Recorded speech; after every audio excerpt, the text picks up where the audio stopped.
Dr yakomoje ku kintu cyuko muri iyi minsi abantu bajya gushakana bataziranye.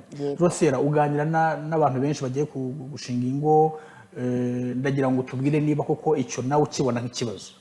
Ni nacyo kibazo ahubwo kiriho, kuko abana barahurira hehe, burya hari niyo mbere burya bahuriye no mu mashuri. Burya ngiye mbona uwo bahuriye mu mashuri bapfa kumenyana pe, ariko baragenda bahurire ahantu gutyo. Nibe duhuriye kwa dogiteri, kwa dogiteri nta nubwo tubaza kwa dogiteri mbese Sharire ko uriya ko twahuye twaje kubasura Sharire mu muzi mute. Nge na Sharire turafata icyemezo twenyine, twe kubanza ngo tubazanye tubaze aho twahuriye, bahandi twahuye bo ni inshuti zacu.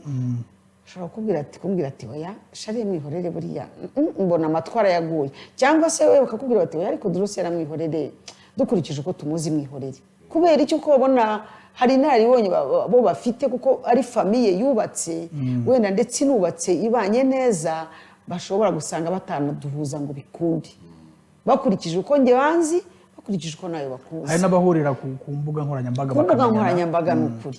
Hari akandi kantu b'abana b'abakobwa bagenda bagiye gushaka babasaza, akagenda akamwereka agafoto ka kera, yazagenda agasanga yajya kuza agasanga ni gisaza kuko yashyizeho ifoto itari iye. Noneho wagaruka rero no ku bindi bintu, abana b'abakobwa barakurikira amafaranga, agashaka igisaza cya kindi cyarangije kwirangiriza ibyacyo kitagishoye.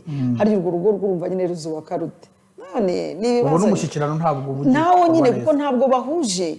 Umwana aracyafite amabyiruka, aracyari umwana mutoya, umubiri we uracyushye, umubiri we ufite uko ugomba kumera. Umusaza nawe wa mugani dogiteri yatubwiye ati bakaganira ngo ni 3 mu cyumweru, we nta nubwo na 3 bizamukunda, ahubwo ni 1 mu kwezi. Ubwo urumva urwo rugo hazabaho nyine ho bizitwa ko ari hohotera, kandi kuko yashatse uwo badahuje. Biragoye biriya bintu. Umwana agomba gushaka mugenzi w'umukobwa w'umusore, bafite ubuzima bwabo barimo, baracyari batoya. Ariko umusaza n'inkumi mwakabyaramo ntabwo birimo, ntabwo bivamo.